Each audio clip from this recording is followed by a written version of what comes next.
Good morning, everybody. Well, this is Earl Stewart, live. You're just listening to my recorded introduction. I'd like to welcome all of you, especially the newbies. We have a huge following of regular callers and listeners, and we've been doing this show for a long, long time.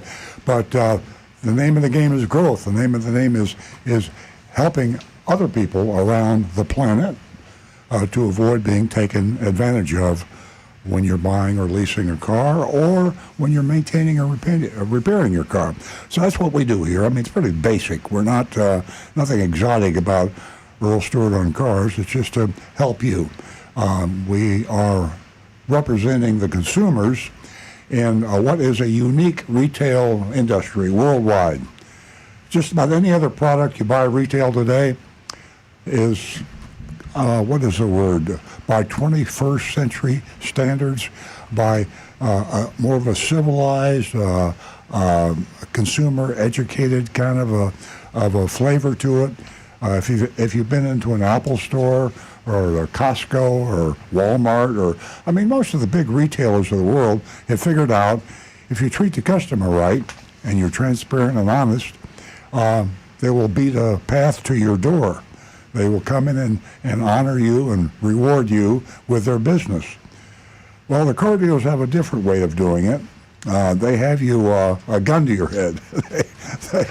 They have locked themselves in with state franchise laws in all 50 states, and they're a protected species. They're not vulnerable to even their own manufacturers with whom they have contracts. Every dealer has a franchise with a manufacturer, be it General Motors, Toyota, Honda, Ford. These are contractual agreements, but the manufacturers have very little power to control or correct the behavior of car dealers. And even if they wanted to, the state, all 50 states, whether you're in Colorado or Florida or Texas, wherever you are, the state associations, the automobile dealers, state and national associations, political action committees, over the years, many years, 100 years, they've been lobbying in protective laws and statutes that keep them from being, disciplined, from being punished for bad behavior. So it is unique. Think of it. If you think I'm exaggerating, think about what you buy. I mean, you're probably buying a lot of stuff on Amazon. You're probably buying things from Costco and Walmart and Target and Apple. I mean, think about the retail stores that you frequent, grocery stores, wherever you go. And is there any retailer that you can think of that you fear? I mean, people are afraid. The old joke, I'd rather have a root canal than go into a car dealership and buy a car. Well, there's a lot of truth to that. So that's why we're here. And you heard the introduction. We also talk a lot about maintaining and repairing your car. And the cars today, the good news is the cars today are built better. The maintenance is minimal compared to what it used to be 20 years ago. The reliability, the safety, all these things are good. I mean, I sound like I'm espousing a lot of bad news. The good news is the manufacturers have gotten their acts together and they know what they're doing. They are building good products. But you still need to know what you need to have fixed and what you don't need to have fixed. And we have in the studio here, you regulars know him, Rick Kearney, especially the YouTubers. Rick Kearney is a certified diagnostic master technician who can answer any question. I say any question. He might have to check with a few resources. He knows where to go. Finding out answers today isn't so much having it all in your head, it's knowing where to find the answers. So we almost literally find all the answers. Rick has most of them stored away, because when you've been doing the same thing for 25, 26 years and going to school almost constantly, which Rick is doing, to stay up with the technology on the new vehicles, he can answer. So instead of taking a chance and driving into an independent repair facility, whether it's Firestone or Pep Boys or a car dealership, or you're private mechanic, and just saying, hey, I got a noise here. Can you fix that for me, please? And then you give them a sign a repair order, which is basically a blank check, and let them have fun. And they can repair anything they want, tell you they fixed it or didn't fix it, or you're going to get charged a lot of money. So if you have something you're not really comfortable with going in and asking someone and trusting someone to do the right thing by, call the show. You'd be surprised the number of diagnoses we make on this show. And we have a lot of people who have called in, described a noise, a rattle, a smell in their car they're worried about, and they didn't know, should I trade the car in? Should I sell the car? Should I buy another car? Should I bring it into a repair shop? All these questions go through. But once you go into the repair shop, then you're at their mercy. Phone call, 877-960-9960. That's our call-in number, 877-960-9960. And if you're online, youtube.com/Earl on Cars. I say YouTube because Rick Kearney monitors the YouTube channel. And that's some of our biggest and most informed followers, by the way, are on YouTube. youtube.com/Earl on Cars. You post to YouTube, and Rick sees it right away. He'll wave at me, and he'll say, we got a YouTube question about repairing cars, and we stop what we're doing, and we let Rick describe it. If you call 877-960-9960, Nancy Stewart, sitting to my left here in the studio, she's my co-host, she's my partner, she's my wife, and she has been doing this with us for many, many years. The thing that impresses me most, and the thing that I'm so grateful to Nancy for, is the fact she took our audience, which was basically, I won't say basically, it was an all-male audience. 20 years ago, all we had were guys calling, and there weren't many guys calling, actually. We're on the air for half an hour. This is John from Palm City. Right, right. John was the only one. John from Palm City. Don't forget Jonathan. But now we're getting a lot of ladies calling, and boy, I tell you what, we've got some smart women out there, and if you are a female and you've been listening to the show, because we know you listen, women are not, what's the word? It's probably a bad word, but they're not aggressive as men. I mean, it's a little terrifying, isn't it, to pick up the phone and call a live radio show? I mean, what you say is going out to thousands and thousands, tens of thousands of listeners. So live radio can be intimidating. You ladies, don't be intimidated at all. If you'll call 877-960-9960, Nancy will put you on the line. If you haven't called the show before, she has a very special prize, a reward. You regular listeners know this. And it sounds too good to be true, but it's not. I promise you, Nancy personally handles this. A special reward. If you haven't called the show before and you're female, and you call 877-960-9960, Nancy will tell you what that is. In fact, I'll ask Nancy to tell you what that is right now. I'm going to turn the mic over to you, Nancy, and it's all yours. Thank you. Good morning, everyone. And that special promotion that Earl was speaking of is for the first time, well, two of the first-time female listeners and callers. The first two new lady callers will receive $50 as our way of showing appreciation for your support. We value your input and aim to build a strong female audience. So take advantage of that this morning. Give us a call, and you might want to just say hello, or you may want to share your experience in purchasing, leasing, servicing, and we would appreciate if you did just that. So don't miss out on this opportunity and give us a call toll free at 877-960-9960. And we'll talk a little bit this morning about hanging on to your old car. There was an interesting article this week in the Wall Street Journal, and as prices soar, drivers cling to their old cars. And it's a very interesting and in-depth article. I'll take and share that with you later on. We have Lassie, our dog of the week, this morning.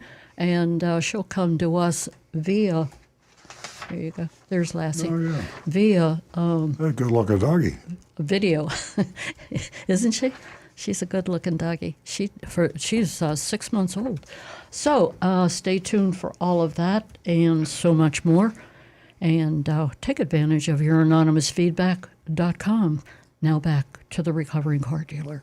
You know, we our regular listeners know that we represent Big Dog Ranch Rescue, and there are a lot of people out there trying to get you to give a dog a home, and it is if I were going to be adopting a dog, I'd want to go someplace where I knew I could trust the establishment, and I don't put down any of the other shelters, any of the other dog shelters that take care of these dogs, take them off the streets. People turn them in, they abandon them. All of them are good because they're all trying to find homes. But if you're going to adopt a dog, the reason we support Big Dog Ranch Rescue is because they treat their dogs as if they were their children. I mean, they get as good a treatment and as safe a treatment. And the Big Dog Ranch Rescue, which has hundreds of dogs, it's like a resort hotel. They have play areas. They have a maternity ward. They have a town for puppies. Literally, a lot of little homes that they build to keep the puppies in. There's nobody in cages. Nobody, no dog in cages. And they have veterinarians. They have trainers. They decide this dog likes cats, this dog doesn't like cats, this dog plays well with children, this dog doesn't, this dog that. So when you go in there, all the homework is done. You're not walking around the dog pound and saying, and see a dog in a cage and you see, sorrowful look on the dog's face and you take that dog. It's a big commitment when you adopt a dog. I mean, that's part of your family. You got that dog for life, hopefully. And so with Big Dog Ranch, you're screened too. Big Dog Ranch is going to investigate you. I'll warn you right now, if they don't think you're fit to be a mom and pop for their dogs, then you don't qualify. So when you come home with a dog from Big Dog Ranch, you really do have a dog for life. You've got the dog you want. You have a dog you can be happy with, and the dog knows he can be happy with you. Well, maybe the dog doesn't know, but he trusts that he can be happy with you. I think he does. I'm going to interrupt you, and we're going to go to the phones. That's a great organization, by the way. Lori Simmons does a great job, along with all of her volunteers. We're going to go to Pete, who's been holding in West Palm Beach. Good morning, Pete.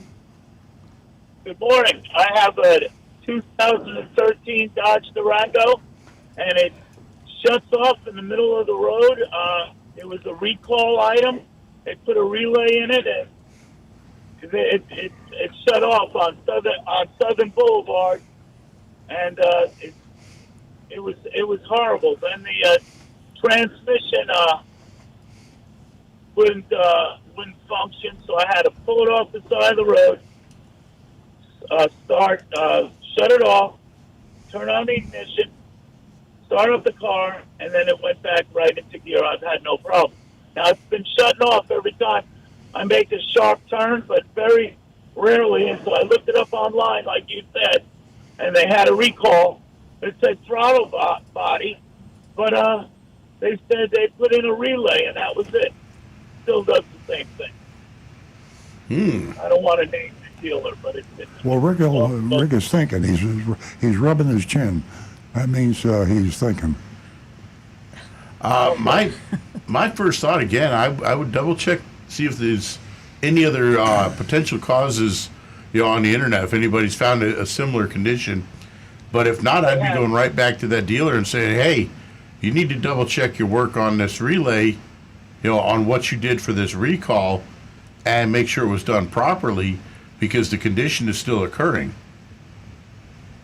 And that's something on Dodge. That's something they need to be checking on, because that's, if they did the repair to correct this issue and it didn't fix it, they need to be getting their field tech specialist out, their engineers, and find out what's going on. And Pete, one thing also, I agree with Rick's suggestion 100%.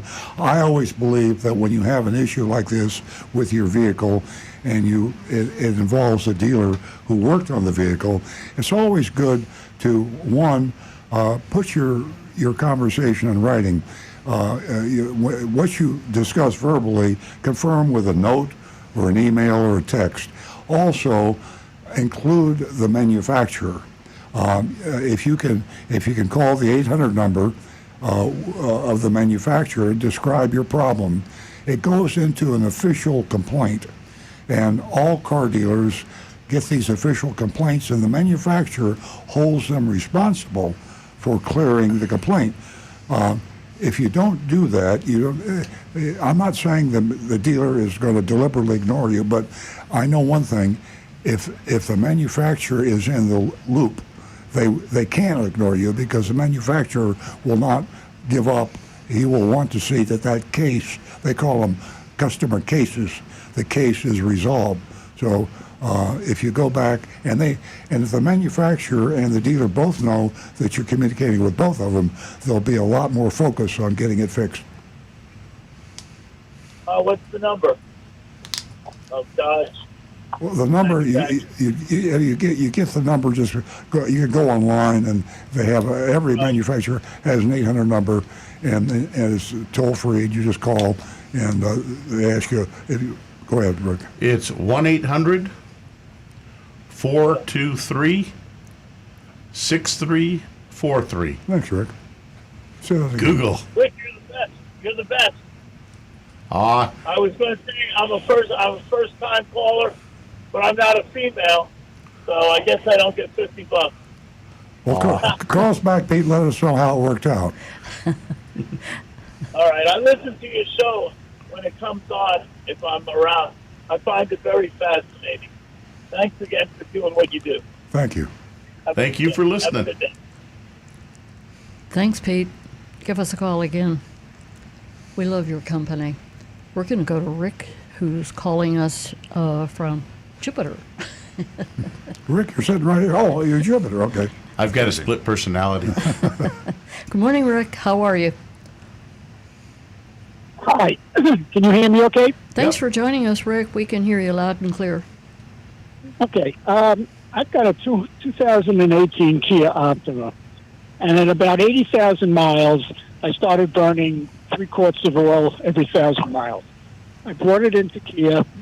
They did a test, a 1,000-mile test to make sure that's what was happening, and it was happening. Then they did a combustion test on it, and it seemed to fix the problem for about 10,000 miles. I'm now at 120,000 miles, and I'm still burning 3 quarts of oil. I know Kia has had engine problems in the past. I'm fighting with them to try to get some recourse, and it's been very, very difficult. Is this a problem that you've encountered before? I personally, I find Kias to be questionable as they get older. Their quality is really, it's come up a long ways from when they first started, but it's still not near to what some other manufacturers are. My best advice in this case is to get back with their service department, request to speak with their next level management, with their district rep, and keep in mind the 2 words that I use for any situation like this: polite persistence. Yeah, and the district rep is the manufacturer from Kia's representative. So the dealer is beholden to Kia manufacturer, and when they get into a technical problem they can't deal with, they're supposed to call the manufacturer's representative, and these guys are really, really schooled and qualified on the Kia product. So if you can get a Kia factory representative technician to get involved in the loop here with your issue, you'll get the best advice you can get. Well, I've called customer service. I have a case number. Oh. They call me. They say they'll call me back. I have sent them all my invoices showing all the problems that that have gone on over the last couple of 1,000 miles. And unless I keep on top of them, they don't get back to me. It's been very frustrating. It's been a month of not getting any responses from them at all. Who's not getting back to you? Is it the dealer or is it the manufacturer? No, this is customer service, and they've jacked it up to supposedly a top management personnel. Mm-hmm. But the last time the guy called me was 3 weeks ago, and he hasn't called me back since then. So here's a suggestion. I just gave the previous caller, Pete, the same suggestion. It's amazing what putting something in writing will do. Now, I don't know if you're into texting or email, but that's the easiest way to do it. If you have to write a letter, that's good. But when you have a discussion on something, an important issue like this, the discussions that have a written confirmation get prioritized over the phone calls. It's easy not to return a phone call, and as long as you don't hear back from the person that made the call, the problem goes away for you, not for the person that has the problem. But when you have a letter or a text or an email, you know that there's documentation that on a certain date this customer called with a complaint. And if you don't take care of them, and if they're thinking in their back of their heads, if this goes to court, or if this goes to the Department of Motor Vehicles, or this becomes a serious issue, and this customer has this document that says he's called 3 times, and this is all documented, and I ignored him, they're in serious trouble. So put it in writing, and you'll get a faster response. All right, I guess I'll try. I'll try anything at this point. Thanks so much for your help. I appreciate it. You're welcome, Rick. 877-960-9960. And don't forget youranonymousfeedback.com. You can text us at 772-497-6530. We're going to go to Claire. She calls us from Boca, and she is a first-time female caller. Wow. Welcome, Claire. Hi, how are you? We're well, thank you. You've won yourself $50 this morning as a first-time female caller, and I want to thank you for supporting our platform here, encouraging ladies to call. What can we do for you this morning? I have a question about the key, the keyless entry in the car. If your battery dies and you can't get into the car, so you take out the key and you take the handle off, when you get in, can you start the car, or is it just dead? Yes. What you would do is take the remote itself, and usually you want to use the back side of it that has the emblem on it, like for a Toyota, you have the Toyota emblem, Honda emblem, and hold that right up against the power button, step on the brake, and press that power switch. And the little chip that's inside the key will be detected right there at that switch, and it will start the car normally. Oh, that was one thing less to worry about. Thank you. Now, I'm Still got to assuming replace the battery, though. Yeah, I'm assuming you're talking about the battery in the remote itself. Oh, yes. Yeah. So And the easiest way to get that done, if you stop in at a dealership, go directly to the parts counter. Mm-hmm. They normally keep those little batteries in stock for them, mm-hmm. and they're like $5 or $6, less than $10, and they'll replace it for you right there. The guys will keep the little screwdriver set handy, and they can change that battery out right there in 2 minutes time. So Rick's saying, go ahead, park. Don't go into the service drive. You don't have to wait in line. Just park in the parking lot, walk into the parts counter. Yeah, if you get in the service drive, you'll end up with a $300 bill. Right. Straight for the parts department. Yeah, And you'll be there for 6 or 8 hours or more. And they'll put it in for you. Yeah, they'll install that battery. You'll be in and out in 10 minutes. Oh, that's good. Well, and if it can't get to a car, it'll do it again, right? It'll start it up again? At that point, yeah. Yep. After that. Once you have that battery replaced, your car will work just fine for you. Great. Thank you. Thank you very much. Claire, Yes. I want to thank you again for calling Earl Stewart on Cars, and I'd like to ask you to leave your contact information with Jeremy in the control room. He'll give that to me, and I'll get that check out to you. Thank you. And, I want to remind you how many female listeners right now were listening to you. and you've given them the courage to call in. There's a lot of ladies who would rather text or maybe call me, but calling the show, it just shows how involved women are in this male-dominated, this auto industry. And I stutter when I say that because it's the 21st century. And I'm from the old school back in the 50s, and things have changed a little, but not that much. Not from where I'm sitting. So thank you again. Please spread the word. Your program is great. Thank you. Thank you. You're welcome. We are going to go to Doug in Boca. Good morning, Doug. Hello, good morning. Welcome.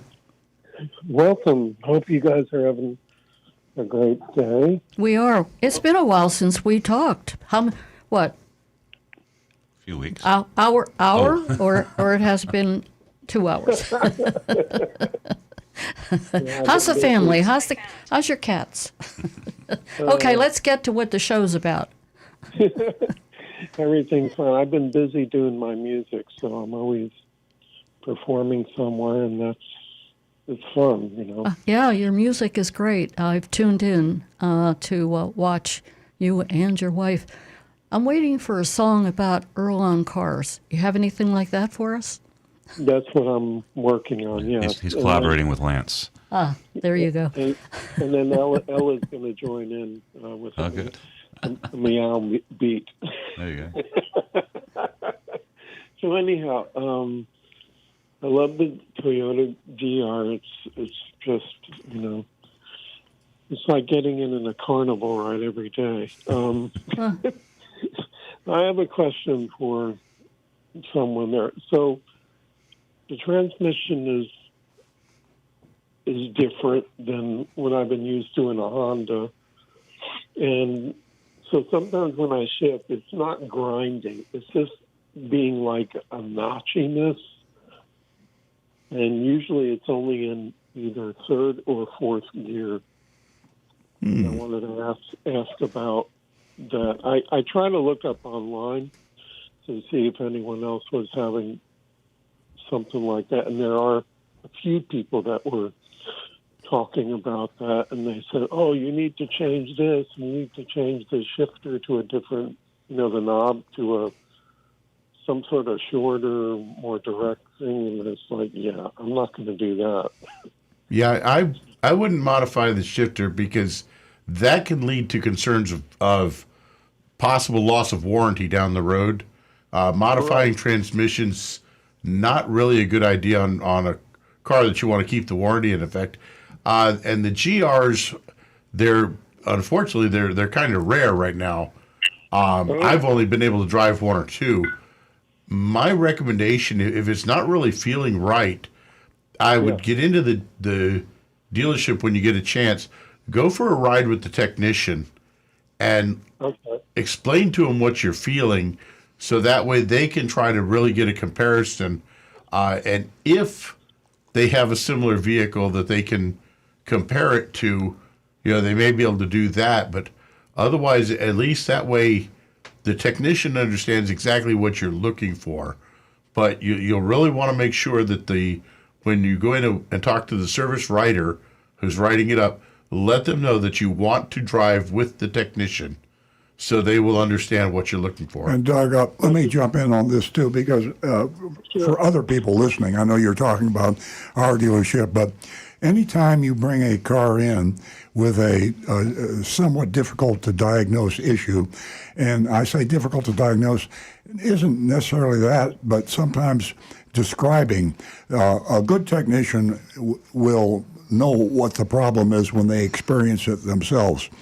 And you have experience, so the two of you have to be together in the car. Now, when you do that, unfortunately, sometimes you're going to get an answer, well, they all do this. And that's an easy way to get rid of a problem. And so then what you say is, I'd like to try to drive another car saying your make and model and see if they really do, if they all really do that.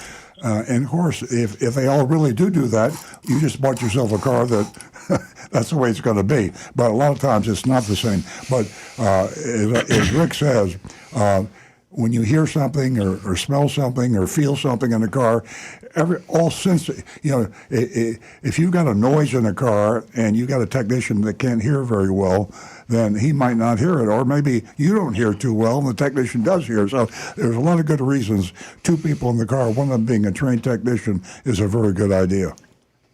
Okay, that sounds good, and hopefully the dealership would have another GR that I could. Yeah, that's going to be a problem with a GR. Do we have other GRs in stock? No, we don't. You got to wait for a GR. We do. No, you have to wait for a GR. Yeah, right. One would have to order one. Yeah. So one more thing. Let me just make this point. It's not grinding at all, but it's like you feel some sort of resistance. That's really what it is, and that it's definitely not any grinding. I'm just concerned that I could damage it, but maybe not. I don't know, but I will bring it in. And that's a great idea. Bring a technician. Well, Rick just wants to drive it. That's all. I'm just kidding. And I would love him too. Yeah. No, I'm just kidding. Yeah, in a case like that, though, Earl and Stu, if you guys would like plug your ears for a moment, Okay. take it out and drive it really hard and kind of bang on it a few times. If it does break, it's covered under warranty. Ooh, that's a good point. I mean, that's in your podcast. You realize that? Yeah, That's for Jonathan, go well, ahead. but bear in mind, the initials GR stand for Get ready. Toyota's Gazoo Racing. Gazoo Race, that's right. These are meant to be nearly a race car. Yeah. It is designed to handle an aggressive shifting pattern.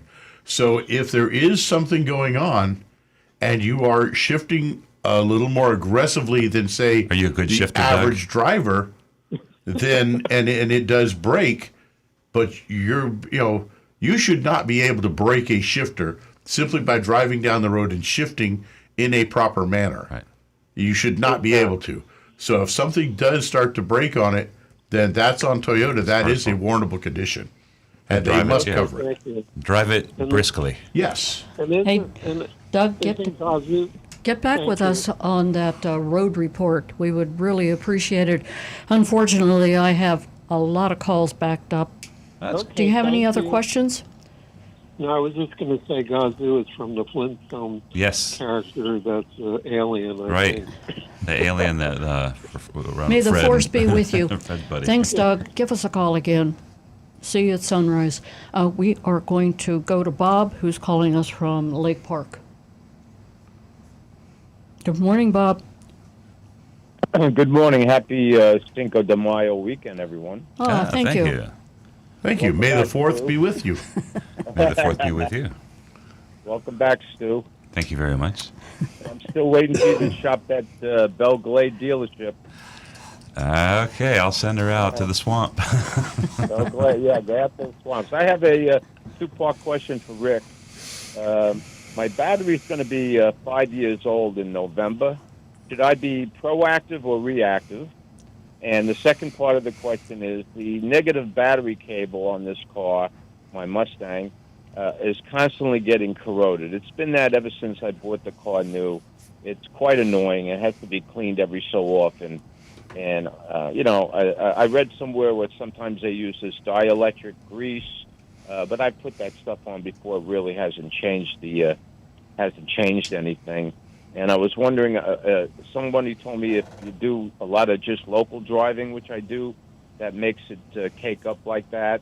Or it could be the alternator belt is a little loose and the battery undercharges and it gets caked up.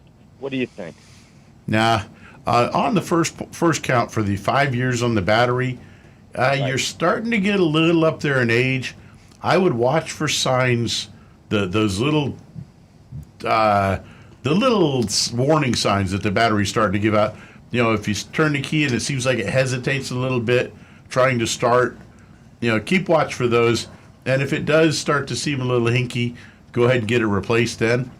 As for that terminal and the cable, the corrosion it's oxidation. So it's Right. sometimes certain ones are just a little more susceptible. My advice there is two parts. One of them is plain old water and an old toothbrush. Spray it with water, scrub it with the toothbrush, spray it some more. Water will break away all that oxidation. Let it sit and dry for about 10 or 15 minutes. And then the next part is like a $3 solution, axle grease. Just a simple little bucket of axle grease. And again, that toothbrush. Don't use your wife's toothbrush, please. Well, that's up to you. My wife doesn't know. It won't hurt her. And you just basically, you rub that axle grease on, give it a good thick layer over the whole thing, because if the oxygen cannot get to the metal and cannot get into there, it cannot oxidize. You basically are creating a shield to prevent that corrosion.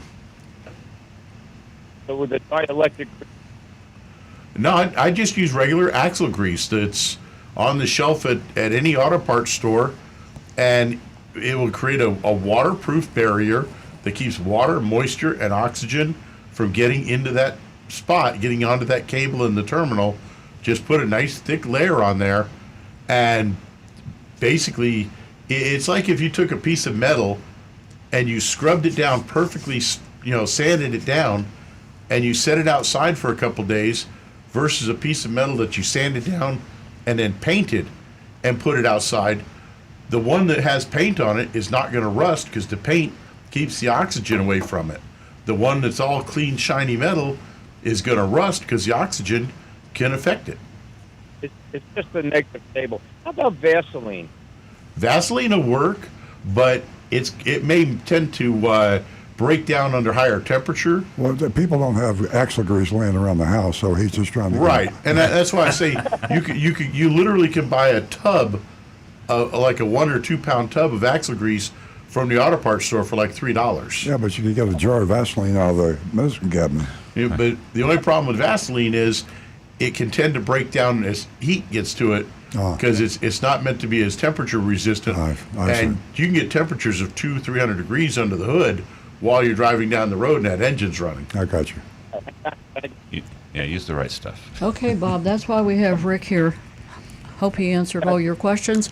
He's got axle grease in his medicine cabinet, by the way. Yeah, stay away from your wife's I have it toothbrush. under my pillow. Hey, thank you for calling, Bob. I'm going to get, do you have another question? What? Give us a I think call we're again, losing him. 877-960-9960, or you can text us at 772-497-6530. You know, we're always talking about Consumer Report, but did you know just in 2024, Consumer Report purchased 40 new cars, and they come in all sizes, meaning it could be a small car, it could be an SUV, it could be a luxury sedan, and every one of those cars are, guess what, safer because of Consumer Report and all the work that they do. And they buy those cars from a dealer at retail. They don't use their leverage. They don't go in and say, hey, if you'll let me buy this Corvette at a special deal, we'll give you a good report. They don't even know they're from Consumer Reports. They go in and they just buy at the price the salesman sells them. They probably get gouged when they buy these cars, but there's absolutely no beholden to any manufacturer or dealer when Consumer Reports tests a car. Good information. 877-960-9960. Ladies, I have one more, crisp $50 bill in my hand to give you as a second caller this morning. So give us a call, 877-960-9960. Waiting to hear from you. We're going to go to Roadrunner Steve. Good morning, Roadrunner Steve. How are you? Good morning, everybody. How's everybody doing? Good. Great. I'm great. Meet. Okay, on my Roadrunner, I have these deep water stains. Okay? I tried everything. I even went to chemical guys, hard water stain remover. Save your money, it don't work. So then I went to my friend at the auto body. He told me, Steve, get sandpaper, 2,000 grit and wet sanded.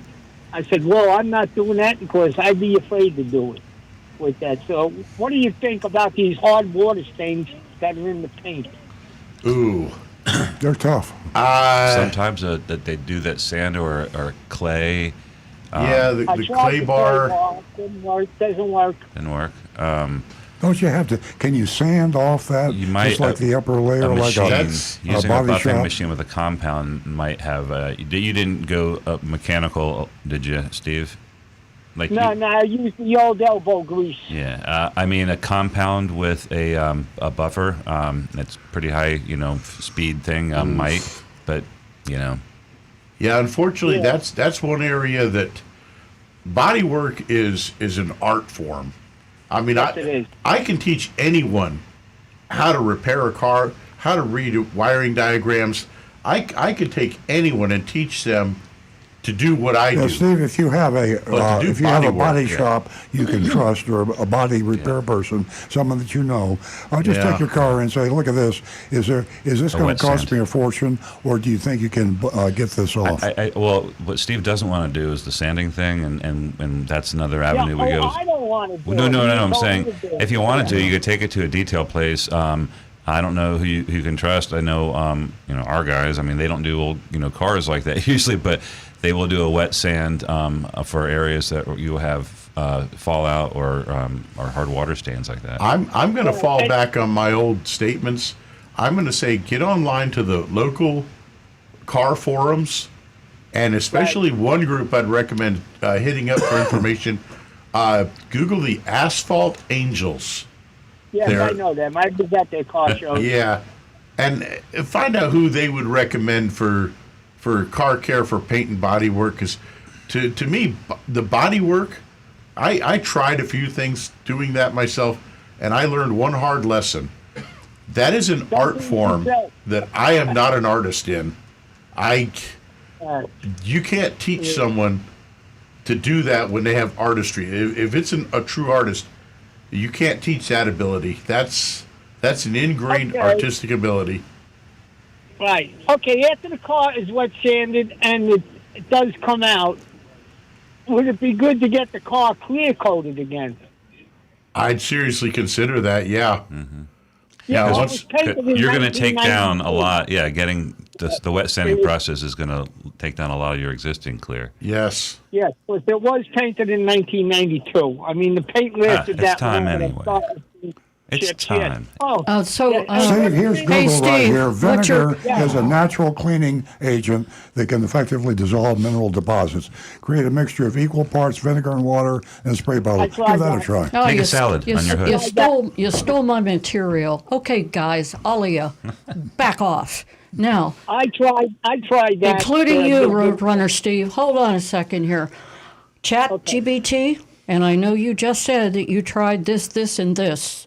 Have you tried spaghetti sauce? Hold on a second. Chat No. GBT, water spots can be stubborn, but you can try a few methods to remove them.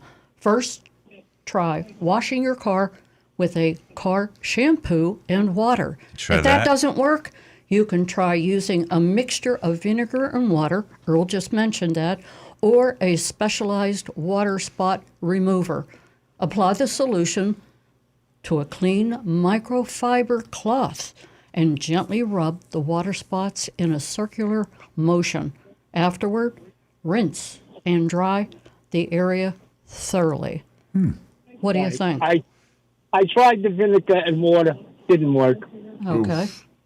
with that. And I used cleaning vinegar, and then I went to the regular white vinegar. So that didn't work even with a clay bar. So I guess my own. How about thing is to balsamic get- vinegar? A what? Balsamic, a little Wine- glaze, a wine little, vineger. little balsamic reduction. All right, guys, you're making me hungry here. What are we on a cooking show now? Yeah.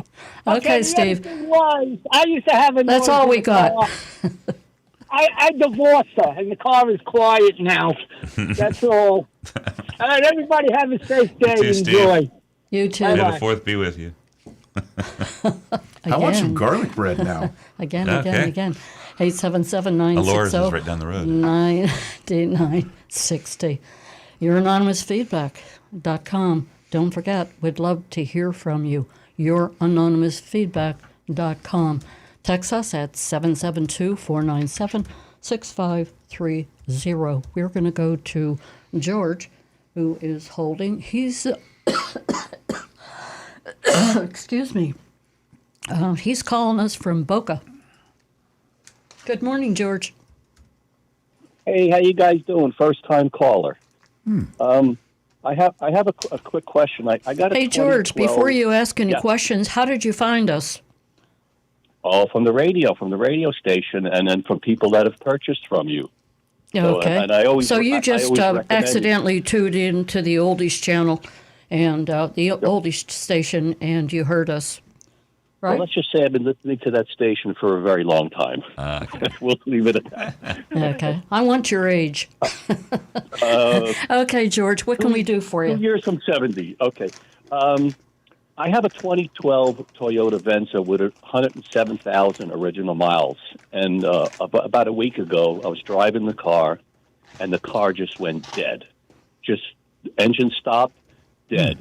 Wow. So to make a long story short, we checked it with the mechanics with the probe that they use into the ports, and it shows that there was no communication at all with the computer. So what they did was there's a whole protocol that needs to be done before you deem the computer dead. But it turns out that the computer died. The computer did die on the car. And I just found that just to be very unusual for a Toyota at 107,000 miles for that to happen. Rick, did you have any comments on that? If this were 1999 and you told me that a Toyota computer had died, I would look at you and say, "Yeah, Liar. you've All right. been doing something you shouldn't do, because no, Toyota computers don't die." But in today's world, yeah, I have seen computers in almost brand new cars. The computers just quit. Something has changed. They've changed the processing on these things, the manufacturing of them, and unfortunately, our computers are not as bulletproof as they once were.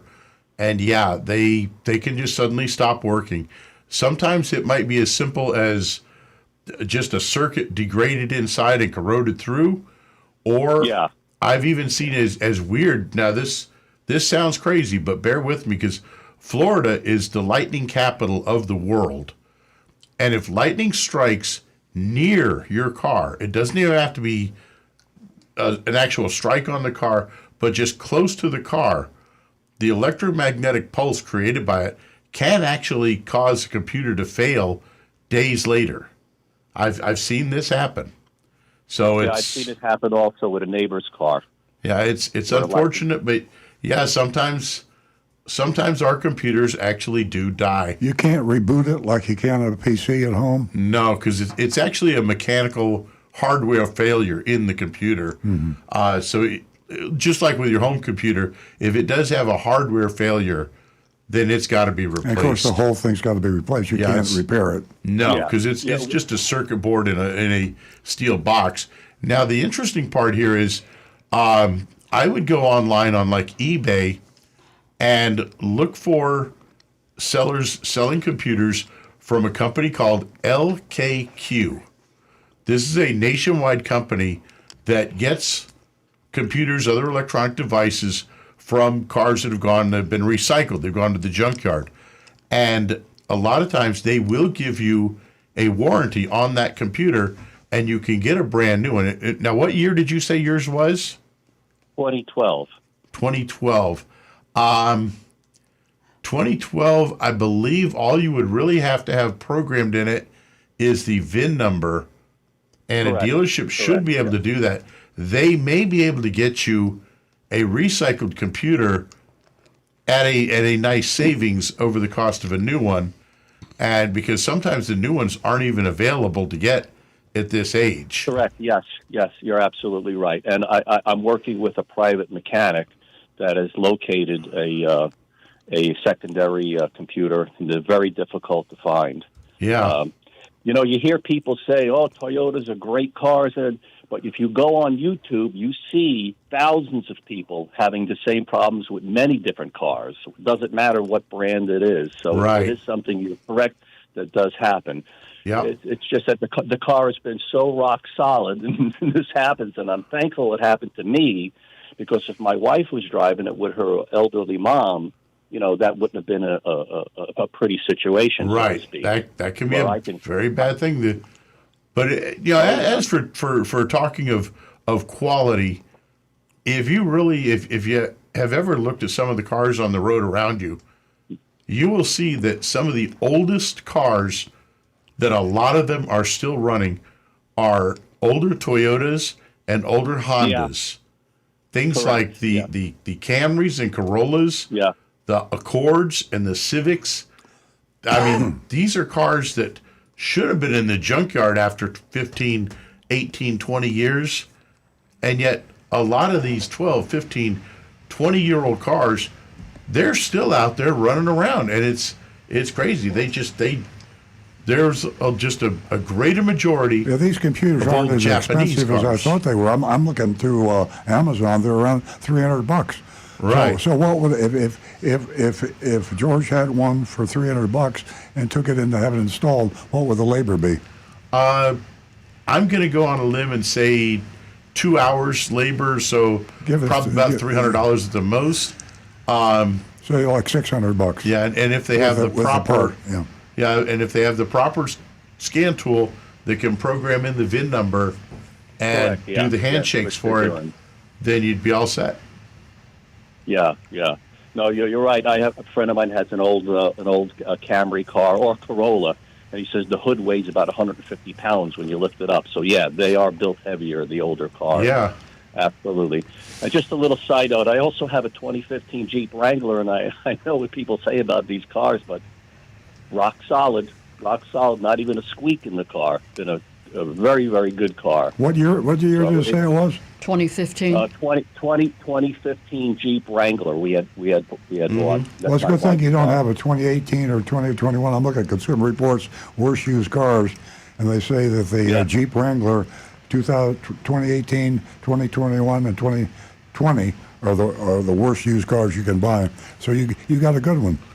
Yeah, and George's price is soar. That definitely is worth holding on to. Those old Well, that's what I cars, said to- they come in handy. Yeah. I said to my mechanic after we fix it, do I hold on to it? He goes, "Hey, they last forever." I go, "Okay, we hold on to it." There you But go. I don't want to belay the conversation anymore. I know you got a lot of callers. Thank you guys so much. I've been dying to call in, and I finally did it. Congrats. Thank you so much. Glad to hear from you. Okay, guys. Yeah, it was great Thank hearing you. from you, George. Give us a call again, 877-960-9960. Excuse me. Let's go to James, who has been holding. James is calling us from Boynton Beach. Good morning, everybody. Good morning, James.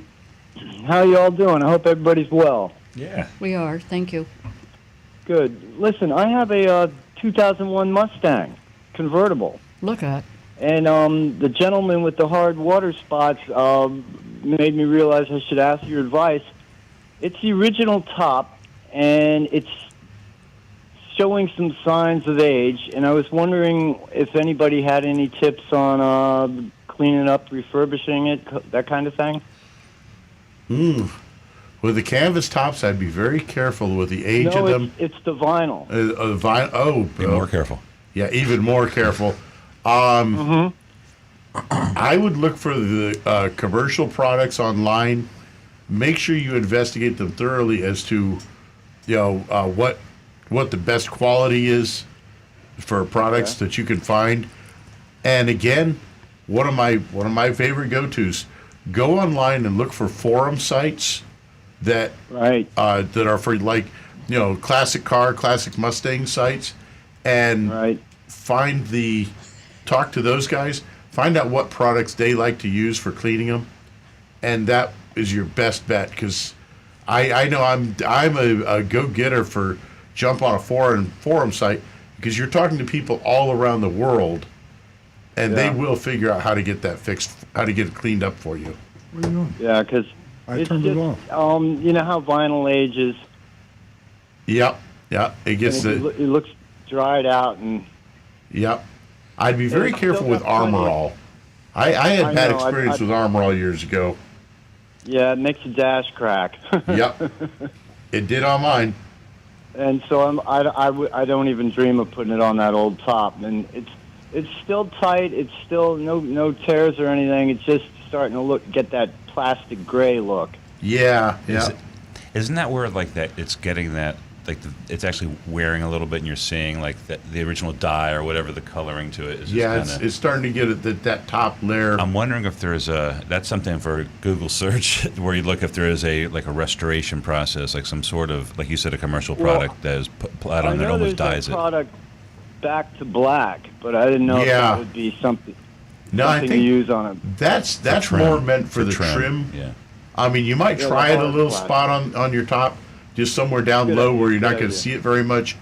But Right. yeah, I'd be careful with that.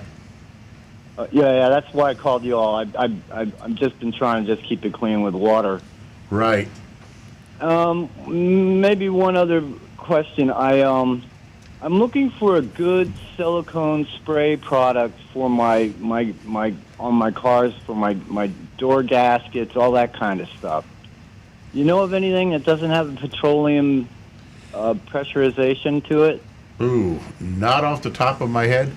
And for that, I usually recommend the.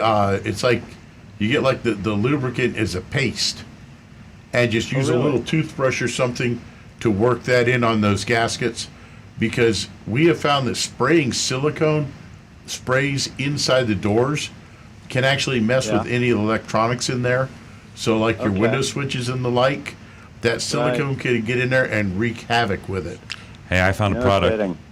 Write this down. It's called 303 Aerospace Protectant.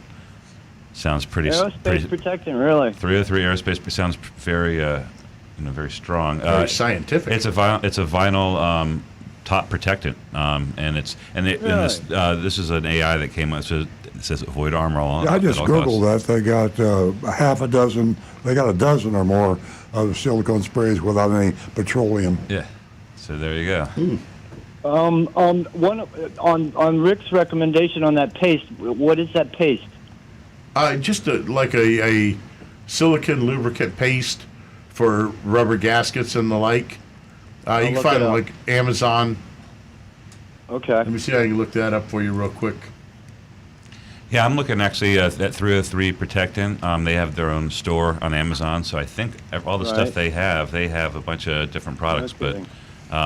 yeah, it's on Amazon. It's $15 for a bottle. So All right, great guys. I appreciate the help. no problem. Oh, you're welcome, James. Thanks for calling. Everybody's on their phones and their computers right now trying to find Rick, stuff if for you your find top. that product, let me know over the radio. I'll be listening. Oh, will And you? Thank Okay, you, Earl, great. and The company. paste, yeah. We'll take advantage of that. Yeah, right here on Amazon, they've got 4 lifetime industrial silicone multi-purpose lubricant, and it's just a simple little paste with the brush in the lid of the can, and All right, I'll check it's it out. What's the name of it? $11 for a 4-ounce can. What's the name of it? Cheap. It's 4 lifetime industrial silicone multi-purpose lubricant.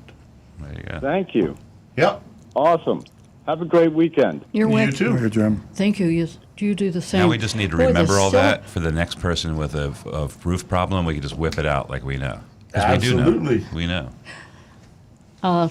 There's so many specialties in the silicone sprays here that are waterproof, and there's so many YouTubes that I'm looking at right now to show you how to use them and not, directly spray whatever you're trying to fix. Okay, folks. Mark, who's been holding. Good morning, Mark. Good morning. How are you? Hey, Mark. Thanks for holding. You're welcome. My question is about this extended warranty. I have a 2019 Toyota Avalon, and I was sent a request to call in to this number, but your letterhead, the Earl Stewart letterhead, is on here, okay? And when I called the number, they had no idea who Earl Stewart was or Josh Stewart. They just knew you were a Toyota dealership. I'm just wondering if it was a scam. It was a scam on us, and I've had other complaints on this. The company that sends that mailer out is the Toyota Distributorships holding company, Jim Moran and Associates, and they are the Right, ones that's that. who they said. They said. Right. Yeah. Right. It's So Jim I. Moran and Associates. Well, I don't mean to cut you off, but then I said that. So I've a customer of ours called me. I called the regional manager for Jim Moran and Associates and told him that I didn't appreciate that letter. He told him to stop immediately. And they told him to stop it immediately. And the worst thing about it is my son Josh was signing the letter, and his signature was shown on the letter. So they misrepresented who we are, what we do. And we've stopped it thanks to customers like you that knew enough to call us and tell us about it. But our marketing got away from us. I accept full responsibility for that because I should check anything that our company sends out with our signature on it, and I didn't check it. So if I'd have read it, I would not have allowed the letter to go out. Well, I said to them, I'm not doing anything over the phone. Right. Send me a written letter, with the items in any brochure about the plan. All right? And then when I got the letter, and again, this letter is dated April 22nd. I don't know when you spoke to them, but it seems like they're still sending it out. Mm-hmm. And it says it's Century Warranty Services. Yeah, we spoke to him. It was in the last week. I think it was last Thursday or Friday, and so that predated our conversation with Jam. And it's administered out of Jacksonville, Florida. Yeah, we're well aware of all the details. Yeah, we dropped the ball there, and the embarrassing thing to me, it embarrasses the hell out of me, because one thing I've always said is, if you're solicited to buy an extended warranty by mail or text or anything like that, ignore it. And so here I am giving our listeners, advice that I'm violating myself with my own dealership. So I can't tell you how embarrassed I was that happened, and I do apologize. I'm just wondering, I got the brochure, and it is basically an extended mechanical warranty. It is the same. Yeah, they're the same warranties that we do offer for sale in the dealership. So the product is real. It was how they sold it, with a fear base, watch out, your car's out of warranty, act now sort of thing, which is not our style. So, but thank you for letting us know. And thank you. That's why we have great listeners and great customers. Yeah, just one more. I'm just wondering, because I have this Avalon, and it's got like 18,200 miles on it, and I love it, and I really want to keep it, but my warranty that I had bought from the dealership is going to run out in August, and I said, well, they're going to give you an additional 70,000 miles on that, and they're going to charge you $4,200 for 84 months, 70,000 miles. And they said, well, the down payment is $219, and then it's $165 a month for the next 24 months. And I'm wondering, the way something can break down in a car today, that I guess if it's major, that if it costs you about $585, it's something. It's something that you have to consider. Generally speaking, Earl doesn't advise. He says if you can self-insure on a car, in other words, just be prepared for a repair, especially on a new. You bought a good product. Yeah. You maintained the product according to the factory recommended maintenance schedule, and you don't need an extended warranty. The reason we sell extended warranties is the reason people sell fire insurance and life insurance and car insurance. Insurance buys peace of mind. You have some control when you buy a car. If you go out and you buy a marginal car, if you don't do your homework and you buy a 2018 Jeep Wrangler, which Consumer Report says is No, wouldn't touch it. Wouldn't touch it. then if you accidentally bought one, you might want to consider buying an extended warranty. Yeah, except for the insurers know the same thing, so you're going to spend an arm and a leg for that warranty. Yeah. So if you buy a good product and then you take care of it, and of course, as Stu says, if you don't take care of it, the warranty's not going to protect you anyway because they're going to demand that they see the maintenance that you performed on the car. If you don't have receipts for the factory recorded maintenance, then your warranty is null and void. So well, that's all on computer now, so you don't have to keep the receipts anymore. Well, they have it in the computer. Mark, your concerns are valid, and the decision Not at is Charlie's personal. Garage. I mean, That's right, but he can't do warranty work. Do you have any other Oh no, he questions? can do oil changes. yeah, Very maintenance good. work. Yeah. So anyway, my advice to you is don't buy the warranty. Yeah. Would your dealership sell the same warranty? Yeah, we That sell. We do. We sell the same warranty. We sell warranties. You know, we it's a product that people want, and you know, I'm one of these people that believes. You know, my personal philosophy is, if I can afford to pay something that happens to my house or to myself or medically, or I try to carry big deductibles on things that are vital, like I have to have fire insurance, but I have to have health insurance. I try to have higher deductibles. The warranty companies are insurance companies is what they really are. And Right. Warren Buffett, he's one of the richest men in the world, and he made it all through his insurance companies. So the insurance companies, the warranty companies make a huge profit. I say bank it yourself. You know, if you don't mind paying $150 a month, take the $150 a month and put it in the bank and earn interest. And in the end, after 3 or 4 years, if something does happen, you probably made enough in compounded interest to pay for the repairs. So that's my personal philosophy about warranties. But yes, we do sell those warranties. At the same price. At the same time, yeah, you know, if I sold a car, a used car, for example, and the customer people insist on having insurance, and if I can't provide the product, then they will go to my competition, who will sell it to them. So I sell them a good warranty, a fair warranty, a balanced warranty, and my personal philosophy is I wouldn't buy it, but I am selling it. Yes. Okay. All right. Thank you for the information. Thank you, Mark. Give us a call again. I hope we were able to help you. Let's go to Frank, who's a regular caller from Jupiter Farms. Good morning, Frank.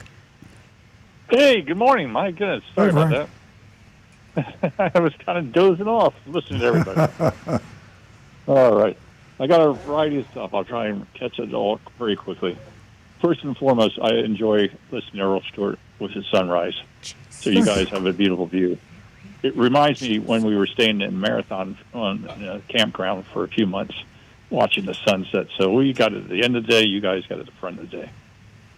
And the other day we took the wife's Audi up to Stewart for alignment because the front tires wore out prematurely at 14,000 miles, and so we got the alignment.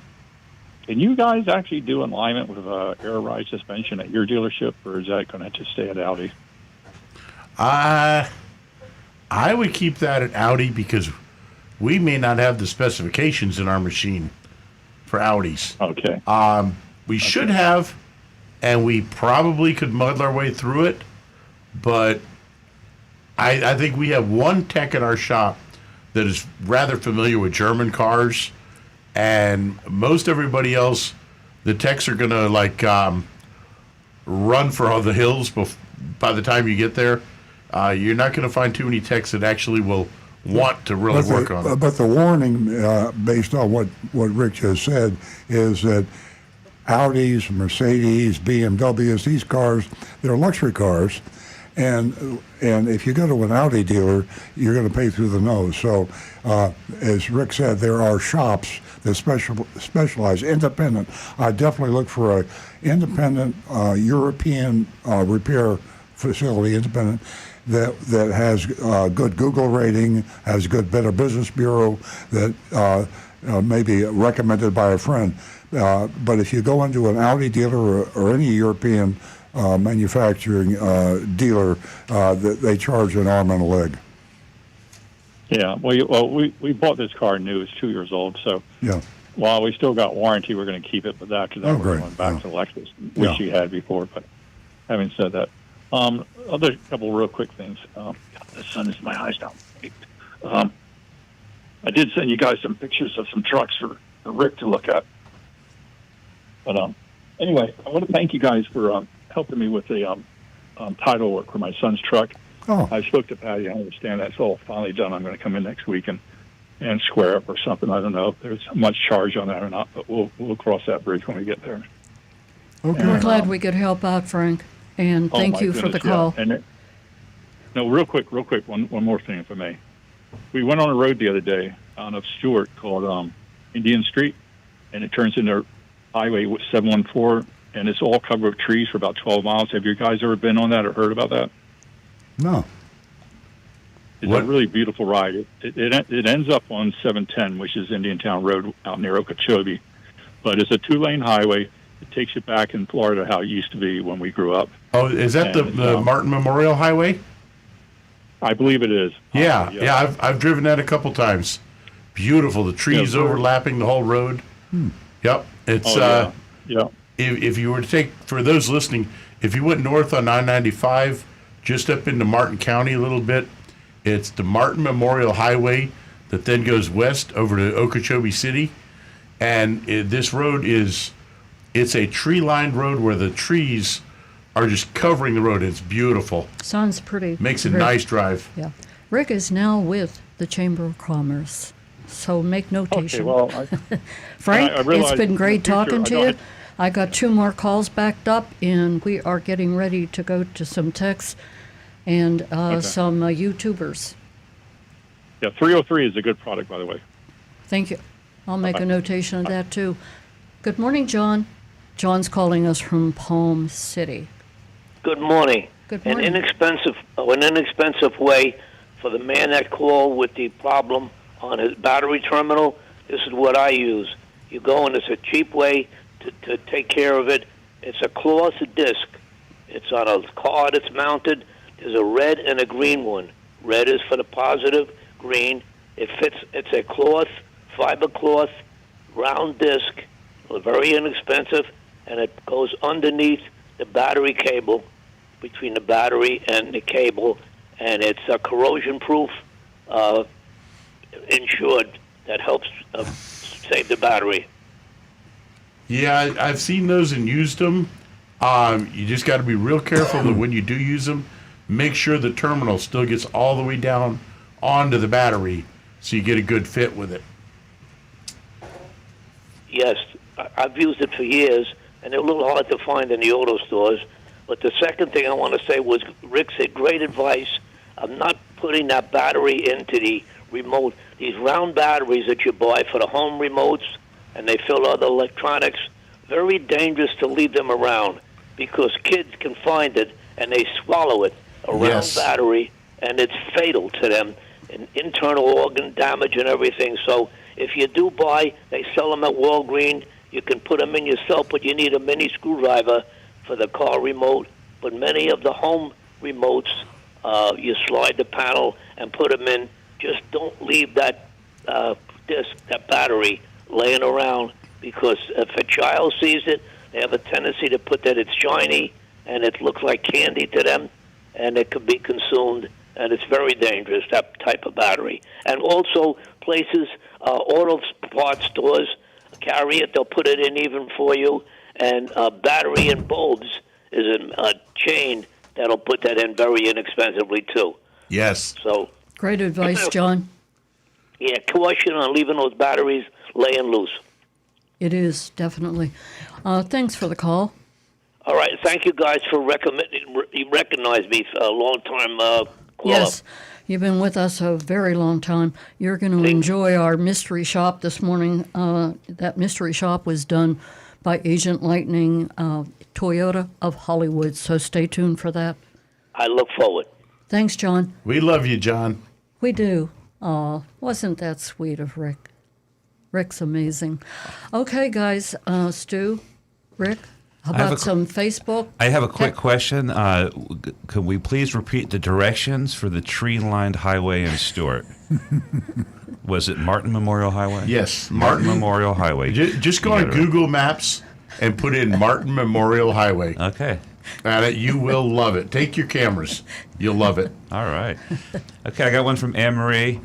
She says, "Good morning. Confession, lately I've been reading multiple financial columnists." What's wrong with you? Multiple financial columnists writing about what-if scenarios. Some strike me as full of fancy economic theories, and others sound like they're connected to reality. We are definitely connected to the real world. So here goes with a what-if the U.S. dollar was devalued scenario. Okay, Toyota is a worldwide automaker. A lot of Toyota vehicles at your dealership are made here in the U.S., or some are not. So, one, roughly what percentage of the vehicles at your dealership are manufactured abroad? About half. Not in Japan, but we have about half are manufactured in the United States, and then Japan's about another 20%. But if you're counting Mexico and if you're counting everything Canada, else, about half is out. But even with that, that's, I think, not trying to make commercial with Toyota, it's still the most American-made vehicle. I think Mercedes might even be just behind that. Anyway, so about half are manufactured abroad. Based on your decades of business experience, what do you predict could happen to car dealers here in America if the U.S. Dollar was devalued? Well, that would make imports more expensive. Next question, would foreign-built cars be more expensive? Yeah, generally, when the dollar is weaker, imports are more expensive. Would U.S. manufactured goods be less expensive and easier to export? All in theory, yes, but there's all sorts of problems when the dollar is devalued like that. Or number 5, could Murphy's Law, anything that go wrong will go wrong at the worst possible time, combined with the possibility of unintended consequences and things just turn to one giant headache? I've seen stuff about that. I mean, you can't really just devalue the dollar. I mean, it's not a you can do things to cause it to devalue. I mean, you could slash interest rates, and you can have a policy that will devalue it, and the U.S. policy has always been to have a strong dollar. Yeah.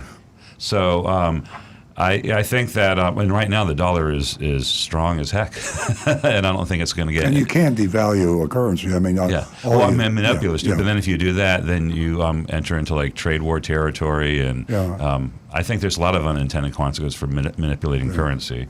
Yeah. So I don't think that's going to happen in the United States, but some hypotheticals could happen. We don't know anything about economics. We don't, right? I took a couple economic classes in my freshman and sophomore year. That was it. That's it. Oh, and by the way, real quick, is the Martin Memorial Highway, is that west of the Turnpike?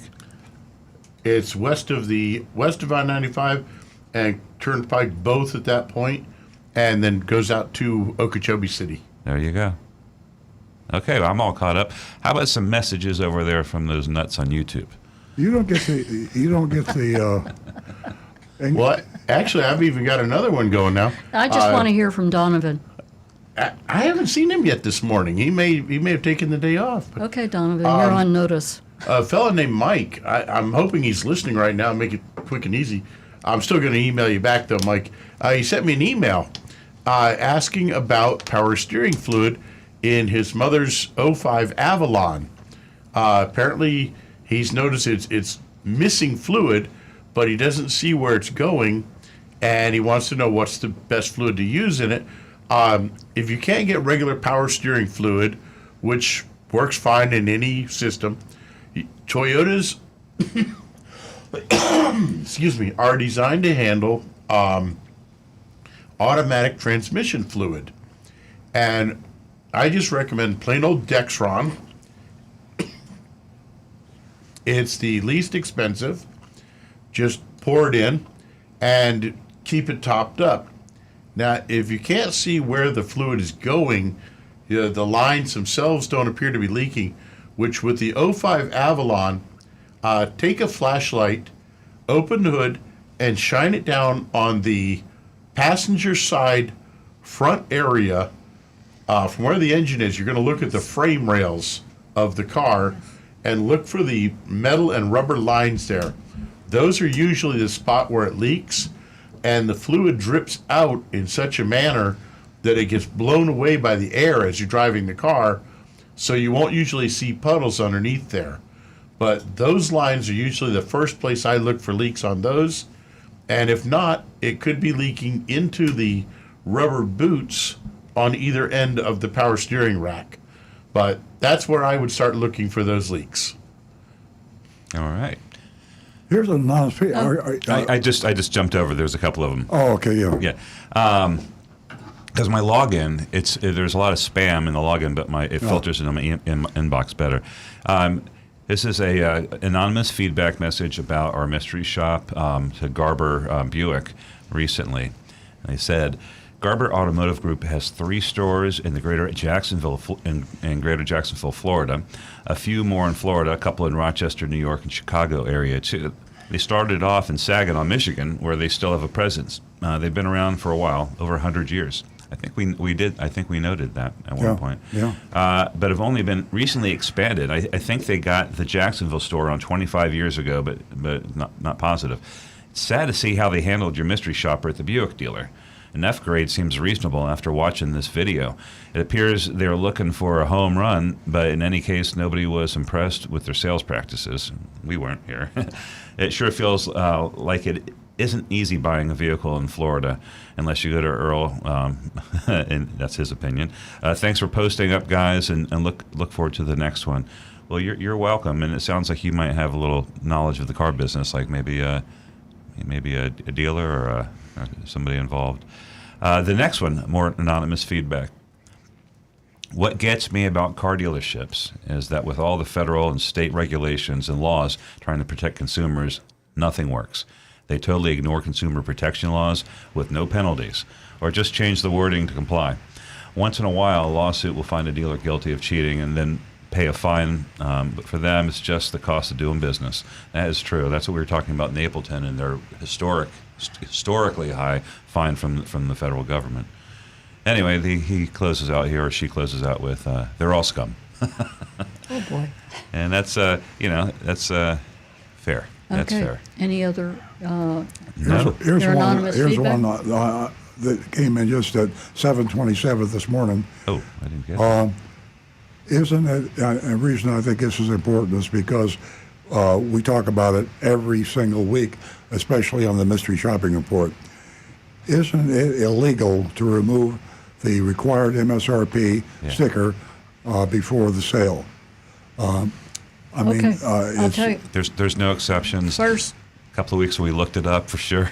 Okay. Hey, here's something about the penalty for removing the Monroney label. Removing a Monroney label also, this is from ChatGPT. Removing a Monroney label, also known as a window sticker, from a new car window before selling the vehicle is a violation of federal law. The relevant regulations are outlined in Chapter 28, Sections 1231, 1233 of Title 15 of the United States Code. Dealers who remove or alter this label face a penalty, ladies and gentlemen, of $1,000. And keep in mind, these labels provide crucial information. They're extremely important, including manufacturer's suggested retail price, fuel economy, and so much more. And see, that fits together with the earlier comment about dealers flagrantly ignoring it. We do the mystery shop on this show. Almost every single shop, the Monroney label, the MSRP, has been removed. Now, I'll give a little bit away of a secret, but the mystery shop that we got coming up, the Monroney label was removed. This particular dealer probably has hundreds and hundreds of cars in stock, and they're all removed. Only the Monroney label's moved, and the fine's $1,000 a piece. Now, that would be a nice little amount of money for the government to collect, not only to get the dealers to do what the law says they're don't we supposed have to a do. budget deficit that we need to kind of fill? Let's start fining people. Yeah, the government's always looking for money. I can point out dozens and dozens of car dealerships where they could bring in enough fine money to lower our taxes. Yeah. That could be a plan. We should start pushing that. That could be put into pretty good use. But you know what? It's only $1,000 a car. Only $1,000 a car. Yeah, and this Chunk dealership's change. probably making 8 or 9. It's just cost of doing business, like the $1,000 a car. yeah. But if they have 500 cars in stock, one little visit would bring $500,000 into the U.S. Treasury. And also, nice. Senator Monroney, I'm sure you've heard me speak of him before, but he served in Oklahoma from 1951 to 1959, and he's responsible. Most importantly, he is responsible for putting this law, into, I don't know. How can we find out how many dealerships have been fined? Well, just look at our mystery shopping reports. Maybe nobody's been fined. Exactly. I was going to say maybe 2. So I've never seen a Fed at the dealership looking around. No. I got to get my uniform out of mothballs.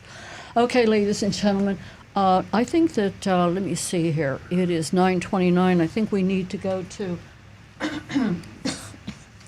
It's in the air, Rick. I think we need to go to Big Dog Ranch, not literally, but we have Lassie, and she is just as cute as a button. Lassie. And she is about 4 years old and weighs about 52 pounds. And she's just so cute. And she came to us, I believe it may have been Alabama. I'm not sure. Anybody know? She's looking for a forever home, and she's just, filled with a lot of warmth and charm. And Jonathan's going to roll that video. Roll it. Take a look and listen. Hi, my name is Victoria and I work at Big Dog Ranch Rescue, and I want to introduce you to Lassie here. She's about 4.5 years old, about 50 pounds. She's a mixed breed, and she came to us from Alabama as an owner surrender with her puppies, who are all adopted already. So it's her turn to find her forever home. She's very smart, knows her basic commands, and needs a little bit of training on leash walking, but she's super smart. She'll catch on quick. She'll make the perfect family dog for you. She's very dog friendly as well, super sweet girl. So I think you guys should consider coming to Big Dog Ranch and meeting her and taking her home to be your furry friend. All right, what a sweetheart. She looks like a hound dog mix. I was saying, for your folks, you heard Lassie. She's not a collie. No. She looks like a lab hound dog, and she's got the She's beagle markings, almost like a yellow lab, but with light beagle markings on the back. she is a mixed Cool breed looking from Wow, Alabama. cool dog. And ladies and gentlemen, might I remind you that That we pay the adoption fees. I'm jumping in for all these these sick people.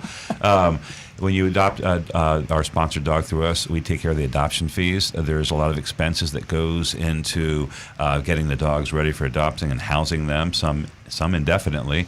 And you get charged a few $100s based on the breed, the age of the dog, and how long they've been at the ranch. But we take care of that for you.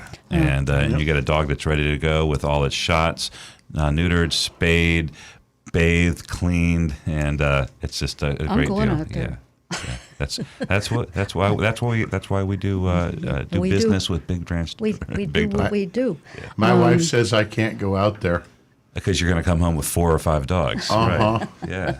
Anyway, it's a win-win situation. Registration fees are paid for the dog of the week.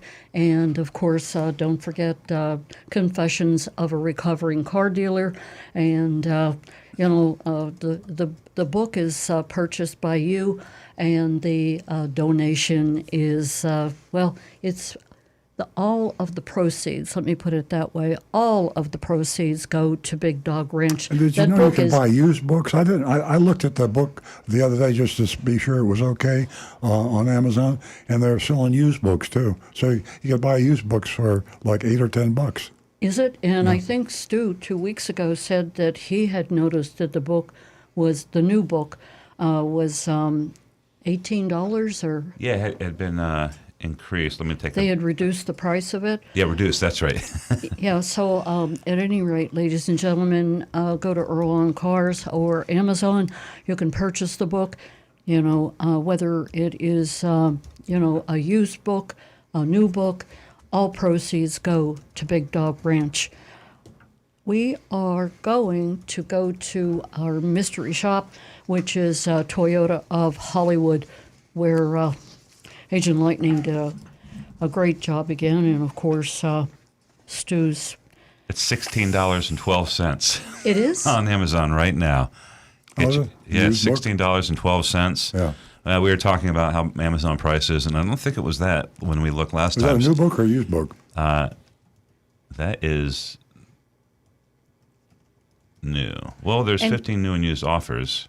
In 2 weeks ago, Stu, the book was the book was $18, so Right. they keep fluctuating. You Anyway, can get them used for $8.72. Yeah. Or $4.73. And- There's a bunch of them. and all proceeds do go to Big Dog Ranch. Okay. Also, Don't through do it. Stu's elegant writing, he has really made this this mystery shop, Toyota of Hollywood, worth reading. And turn it over to. Well, by the way, this is Hollywood, Florida. A lot of people don't know about Hollywood, Yeah, Florida. And we were, what I was getting ready to say, and escaped my mind, was that we went to Coconut Creek last week, and it seems like the tide is turning in the south end of Florida. Well, the further south you go, the more vicious the cardio has become. Well, I wouldn't say that. Key West is pretty dull, but they have a Toyota. And Homestead. You go south, you keep going south, you hit Miami, and then it's bad, and then you're in the clear. Yeah, you keep going further south, and it's nice. Yeah. So anyway, Toyota Hollywood is a huge dealership. It's one of the largest in the United States. One time they were number one, very short period of time. Long ago, Toyota in California has been number one forever, but Toyota Hollywood, they're in the top 3 or 4, usually 2 or 3, which means they sell thousands and thousands and thousands of new Toyotas every year. It's not unusual during availability of cars for Toyota Hollywood to sell 1,000 cars or more in 1 month. So they're huge. Here's Agent Lightning's report, speaking in the first person. I arrived late in the evening, walked into the dealership. I wonder how late that was. Do you have any idea? I got to find out. Yeah. I don't know. I arrived late in the evening and walked to the dealership. I had to pass about 15 salespeople. That's the reason I asked. I think they close late, like 11 or maybe even midnight. I mean, to have 15 salespeople late in the evening in a car dealership will tell you something about the size. It means they're selling cars at night. But she walked by 15 salespeople. There were more salespeople inside. But no one said as much as hello to me. I approached the customer service desk, and a young girl greeted me with a smile, but didn't say anything. I then asked, do you know if you have any hybrid Grand Highlanders available? She asked me to please give her a minute and then call for someone to come up front. I stood there waiting. They had a one-man band playing music at the front door, along with an enormous Christmas tree. When I saw that, I thought I had the wrong mystery shopping report, maybe from the, anyway, but they had a Christmas tree. Did they have an open bar? Maybe, I don't know. Probably for the salespeople. But this place is huge. After about 5 minutes, a young, eager salesman approached me, a big smile, extended his hands for a handshake, and himself as Stan. And he said he's on the midnight shift because they close at midnight. Oh, okay. Every day of the week except for Sunday. Isn't that amazing? Sunday they close at 9 p.m. Yeah. What brought you in today, Stan asked. I'll be in need of another car next week as I'll be adding a newly licensed driver to our household, I replied. Do you have any hybrid Grand Highlanders in stock?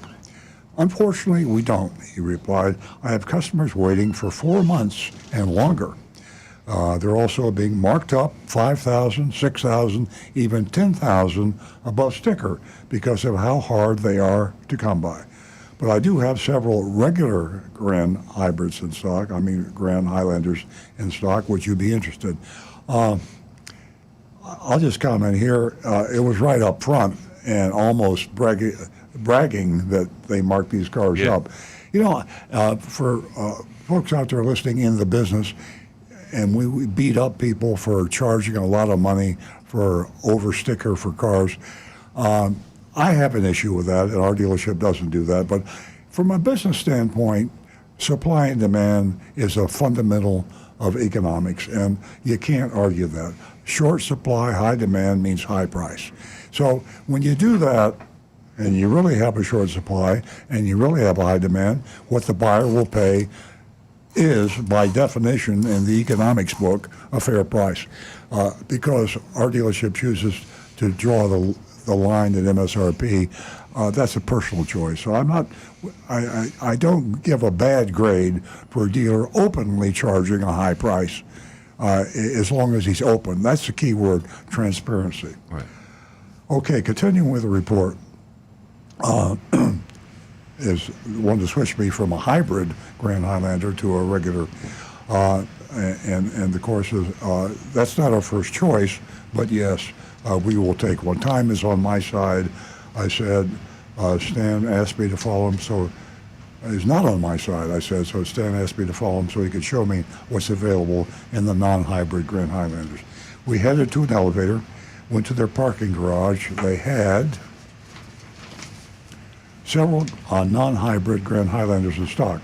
I picked a black one, a limited model with an MSRP of $54,559. There was an addendum too. It added window tint for $399. Market value pinstripes. Neither the Monroney label nor the addendum were where they were supposed to be.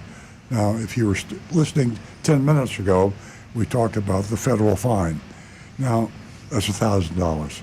And I don't remember visiting a dealer in South Florida, we must have, that had their addendum label, had their Monroney labels on the car. They're all violating.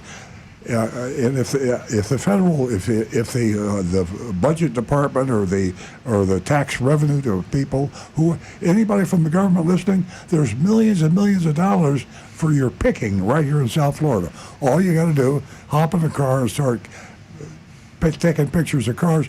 You can collect millions of dollars in revenue, which will offset my taxes and your taxes, and that's what you ought to do. The reason for the law, the reason you're not supposed to remove it is so the customer has complete assurance that the information they're looking at is for the car they're looking at. And honestly, in a lot of dealerships, I mean, I can see even at our dealership when we can get sloppy with some of the housekeeping things, how Monroney labels could get shuffled around at a big dealership like this, and somebody might end up making a mistake. I don't think they're taking them off purposely to confuse people.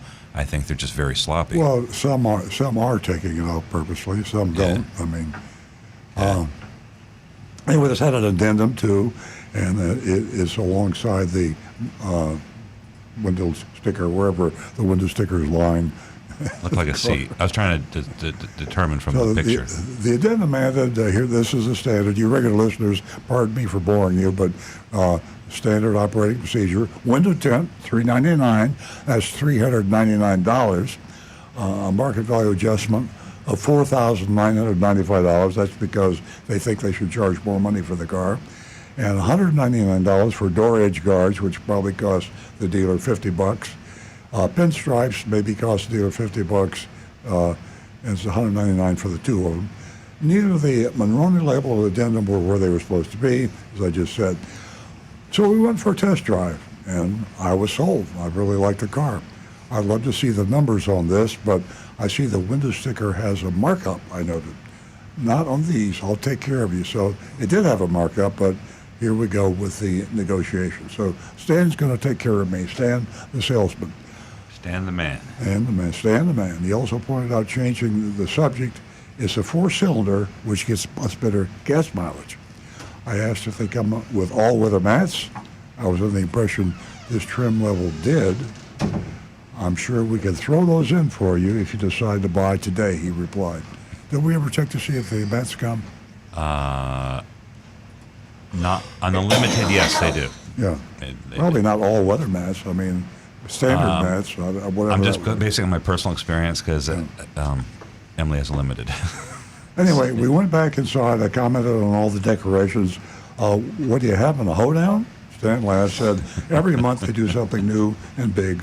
We went to his desk, Stan's desk, and he asked for my number, pulled me up in their system. Stan confirmed my name and information.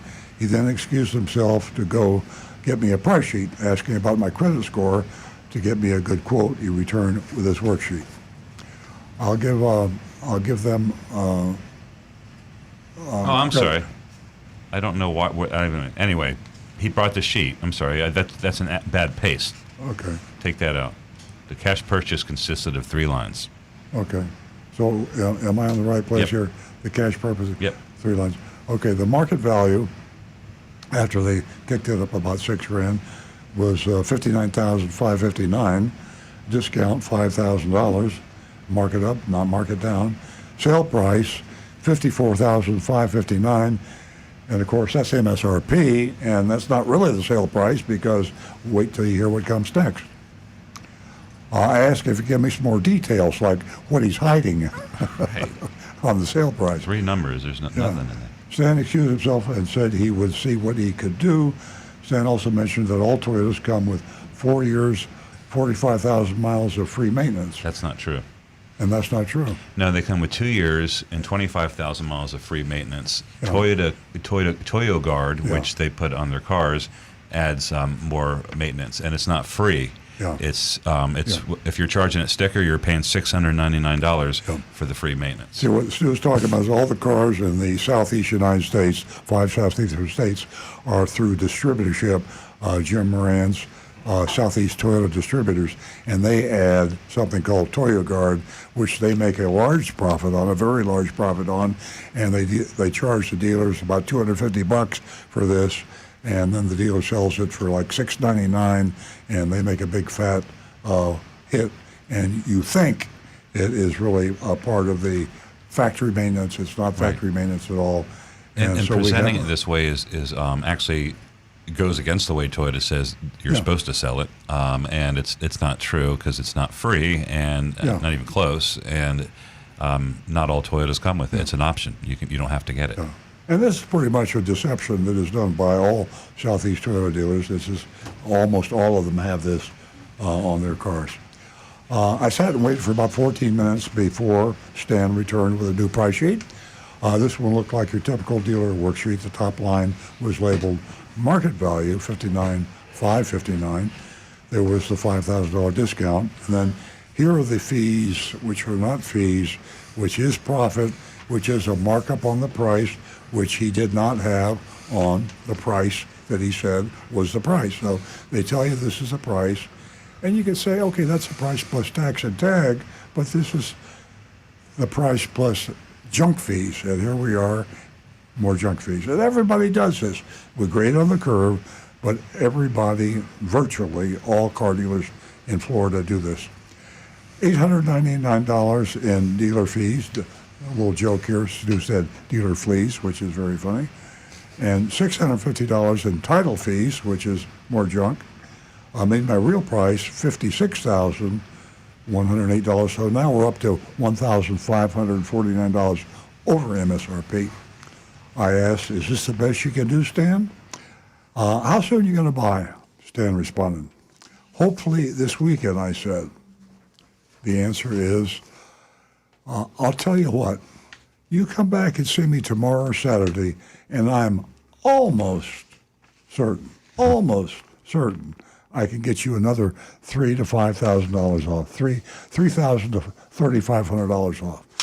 So that's the standard get them back in the door technique. You can't let them out with a real price, because if you let them, meaning you, the buyer, out with a real price, you will do something outrageous. You will take the real price and you'll shop and compare it. And car buyers are not allowed to do that. You can only buy from the dealer that you go into the first time. So they're not going to give you the real price because they don't want their real price to be, I mean, as I say this, it just sounds so absurd. That's the system, folks. So if you want the real price at Hollywood Toyota, you got to go back in. And then he might be able to give another $3,000 to $3,500 off. So when you go into another dealership, a Toyota dealership, you're thinking, well, maybe I could buy that for $3,500 less. It plays on like a person's like gambling senses in their brain. It's like I'm going to roll this dice and something good's going to come up. Yeah. And the guy that you left to go to get the $3,500, which you probably won't get, he tells you the same thing. Yeah. If you come back, I had one dealer we shopped one time. He would have his. He would say to the customer, "If you're streaming me, I'm taking out my business card now." He'd hold up the business card. He says, "I've got your best price written here, and I'll show it to you when you come back." Right. I mean, is that childish? I mean. Maybe that worked in the 40s. Anyway, he explained that he would have more sales managers on, and if I bring the sheet back with me, he will get a great deal from another manager. Well, it's possible. It's working as managers. Yeah, that's what it is. It's Russian roulette. The price is. You could get three different prices, probably from three different salespeople. On the same day. And you got three different managers. There is no price. It's just the price that you end up with. And champions for the car buyer. So, with that said, remember, as I say every week after the Mystery Shopping Report, we grade on the curve. You cannot give a dealer an F, a failing grade, if all the other dealers are doing the same thing. And the grade based on how much more than outrageous stuff are dealers doing than the other dealers. That way you get an average. So an average dealer is not doing a very smart, nice job, transparent job. You give them a C. A great dealer, which you see once in a blue moon, you can give them an A. We have practically none of those. F, same thing. We don't have very few Fs, although we do give Fs when there is something that is blatantly illegal. And we can't use Monroney labels because all dealers take the Monroney labels off, so we'd have to fail all dealers on the Monroe label. Do they get points for the Christmas tree? There's the Christmas tree. That's a big tree. That's why I asked about the open bar. And the whole Wild West Saloon. If that stand, set up, if that stand, Wild West that Saloon. Christmas tree is 5 or 6 stands tall. Wow. Well, maybe 4. Yeah, that's huge. Ladies and gentlemen, you can text your vote at, I got the text number, 772-497-6530. The pain has taken over. Oh, no. Okay. Well, the show's almost done. We're wrapping this up. We have some grades coming in. Jonathan in Palm Coast, I'll give this dealership an F due to junk fees, hidden costs, and ridiculous games. Everybody does this, then everybody deserves an F. And that's a good point. Some teachers don't grade on the curve, and everybody gets an F. From Bob, Toyota of Hollywood has a Christmas tree in May, and I am giving them a lump of coal F for their Christmas stocking. Okay. All right. Steve, beep, beep, I think. Yes, this is Roadrunner Steve. If they had an open bar, I would have bought the car. Ha ha, Roadrunner Steve. Where's the grade, Steve? Okay. I feel like we definitely have a disconnect with our audience on the grading, but it's hard to. You have to. That was nothing big. What they did, that's typical, and it was actually kind of pleasant. You know, it wasn't pressure. It was just the same stuff. Yeah, the only place you could buy cars are at car dealerships. So if we flunked all the car dealers, you wouldn't have a car. Right. Exactly. The whole point of the show is not to funnel everybody back to us because we don't sell Hondas and Mercedes, you know. But anyway, but as far as buying a Toyota, I wouldn't have had a bad time there. I'm going to give them a C because it's just, you know, that's what happens in South Florida. Yeah. Okay, I've got Cliff's Picks says, addendum not for me. I would walk away. I would never go to a dealer prior to calling for the out-the-door price. Also, must send the final out-the-door price. D. D. Okay. Sorry about that, folks. Tom Stegel, no Monroney, junk fees, and return trip requested. Take the Bright Line to West Palm Beach and buy at EST. D. Mark Smith, D for disappointing. Mark Ryan, D minus. Brian Sedlatko, I don't like the market adjustments. They deserve a D. Joseph Kelleher, D minus. Johnny Z. Fradley, F plus plus. Okay. Chris Pick says, I wonder if Earl would pick you up. He might. Pick you up. Jeffrey Bandes says D. Darren Sykin, D. For me, I'm agreeing with Stu. I think they're average, middle of the road for, especially for that area of South Florida. Give them just a flat C. Yeah, they got great decorations. Maybe they should have spent that money on training salespeople how to be human beings a little more and treating customers right. True. Yeah, I'm going to go. Nancy, you go first. First, I want to say to the ladies, you too can vote. And I'm encouraging you. If not now, next week, we have a mystery shopping report every single week. And your vote is extremely important, and how you were treated. And what you paid for a car, whether you leased it, whether you bought it, whether it was used. So let's all get involved, ladies, please. I'm still building the platform, even with grades. My grade is a D as in David. I'm going to go with a C, and it's understanding this is South Florida.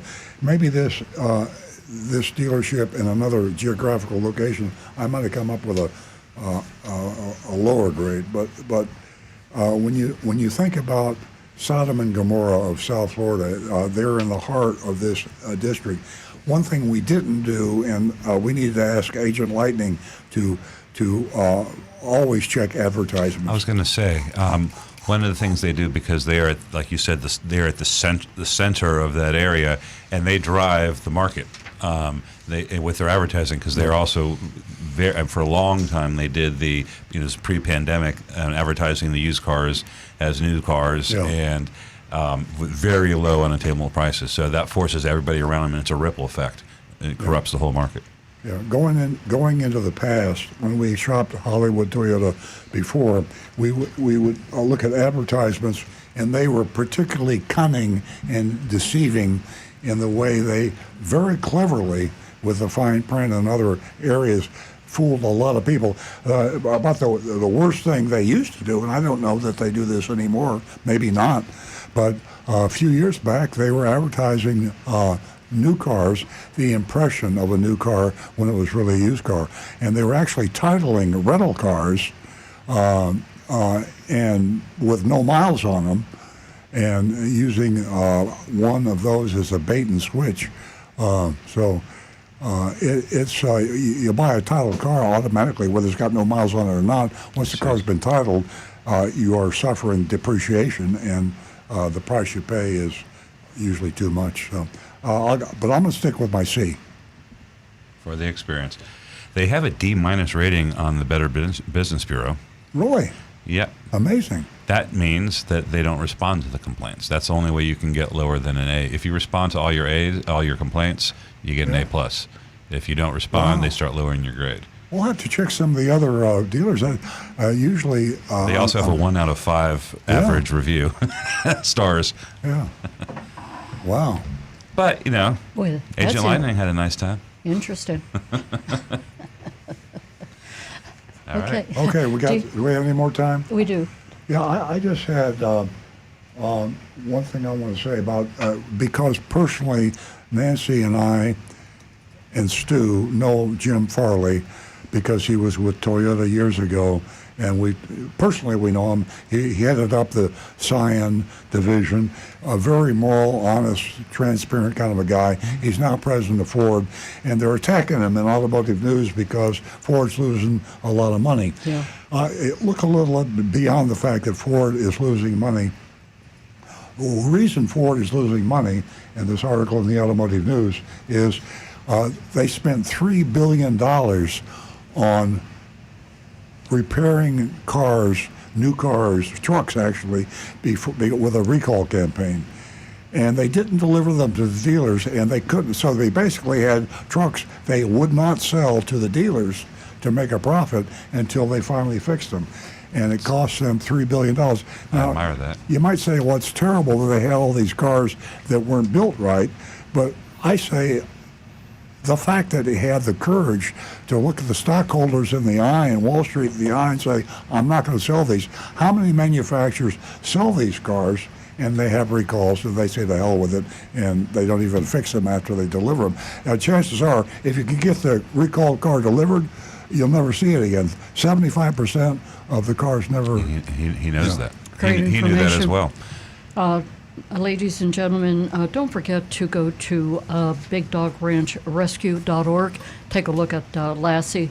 She's waiting for a home. We'll be right back here next week, same time on the Oldies Channel. Have a great weekend, and we'll see you then. Bye-bye.